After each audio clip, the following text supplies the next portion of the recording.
O sal é bom, mas se deixar de ser salgado, como restaurar o seu sabor? Tenham sal em vocês mesmos e vivam em paz uns com os outros. Vamos falar sobre este sal. Vamos falar sobre uma vida salgada. Vem comigo nessa reflexão.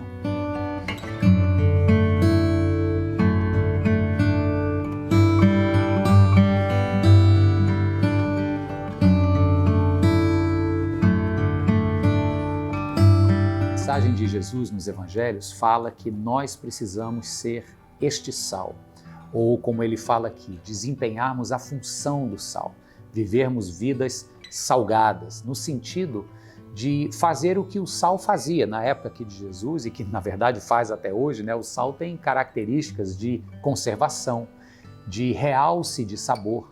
Quando Jesus fala que a igreja dele seria o sal da terra, seria esta igreja a responsável por retardar ao máximo o apodrecimento dos valores e da sociedade. Seria também esta igreja responsável por realçar o sabor da vida. Então, diante dessa compreensão da igreja que é o sal, do discípulo que vive para realçar o sabor da vida, Jesus coloca para nós uma missão de fato a ser seguida.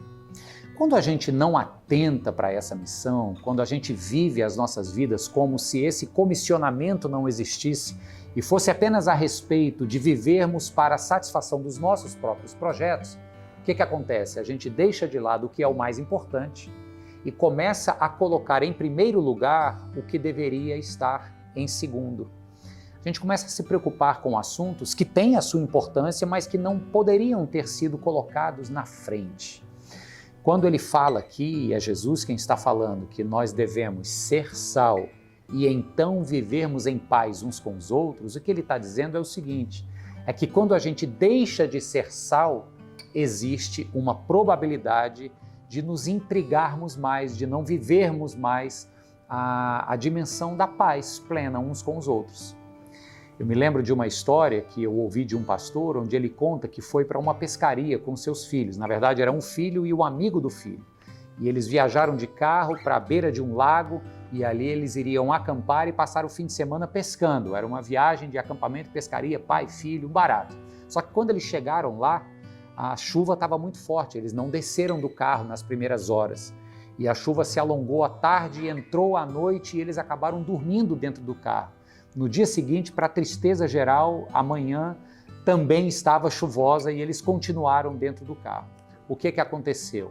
Ao invés de estarem lá fora pescando, eles agora ali, já horas tendo que interagir naquele espaço apertado, começaram a se intrigar um com o outro. A paciência de todo mundo ficou curta e foi um desastre o fim de semana. E eu achei essa uma história muito ilustrativa dessa realidade. Quando a gente perde o foco no nosso propósito, de sermos sal do mundo, de vivermos para conservar e para realçar sabor, a gente corre o risco de assumir uma vida preocupado com coisas muito menores.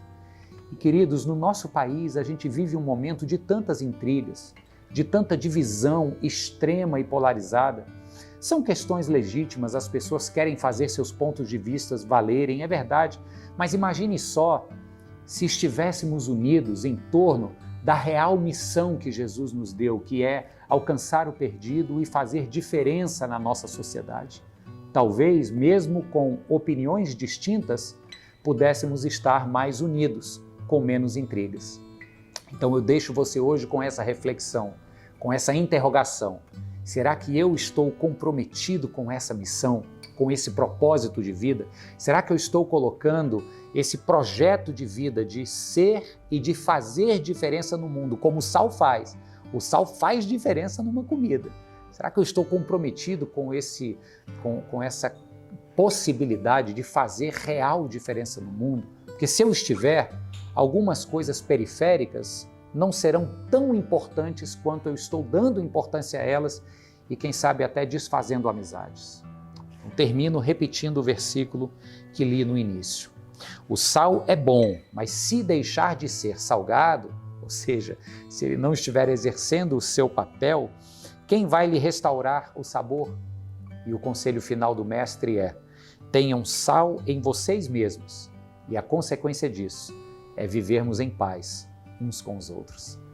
Deus te abençoe e te dê uma vida plena, um dia pleno, em nome de Jesus.